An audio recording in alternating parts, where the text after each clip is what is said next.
pleasure to have this chance to highlight once again how our government is continuing to build safer communities for all Canadians. Today we are taking additional steps to combat organized crime groups in particular. Crimes committed by organized crime networks present a serious concern to both police and to Canadians. We know that organized crime is becoming more global, transnational and pervasive. I'm happy to announce that I have just tabled in the House legislation to help strengthen Canada's federal witness protection program.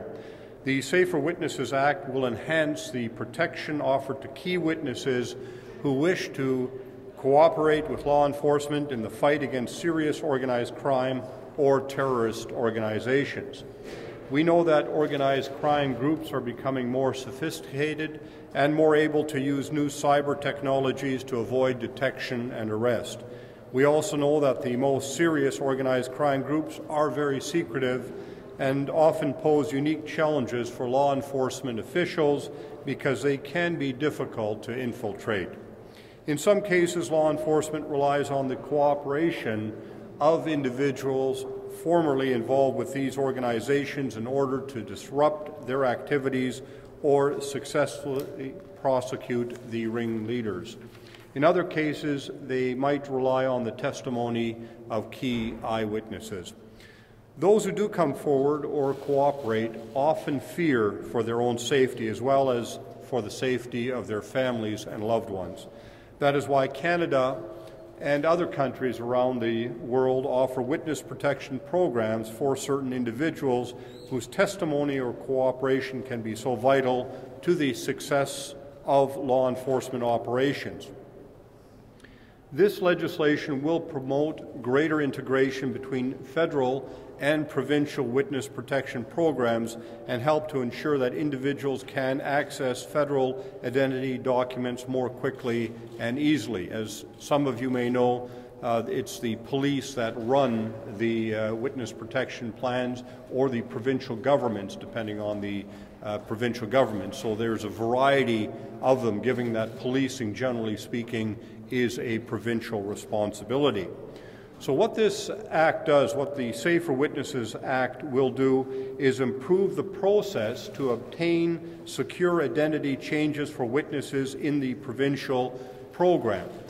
So often these witnesses need federal identification documents. It's difficult when they're in the provincial program to access them the same way that if they are directly in a program with the RCMP. So this Act will help make sure that they can obtain that identification in a more timely fashion. It will broaden the prohibitions against the disclosure on program information. So it's not just the individuals who are in the program, but also the individuals who are handling the people who are going into the program, so that protection is offered to a broader group of people, and we are preventing the disclosure of the involvement of those people in there because of some of the safety concerns that these individuals have. It will also expand for national security, national defense, and public safety sources. So we're broadening the scope of this particular program, and we'll extend the amount of time for which emergency protection may be provided.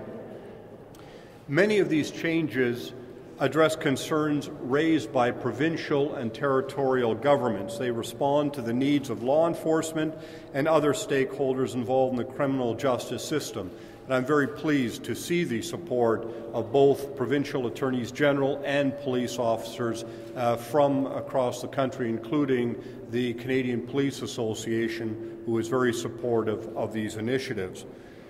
They respond to the needs of Canadians from coast to coast who wish to see our government continue to build safe communities for everyone.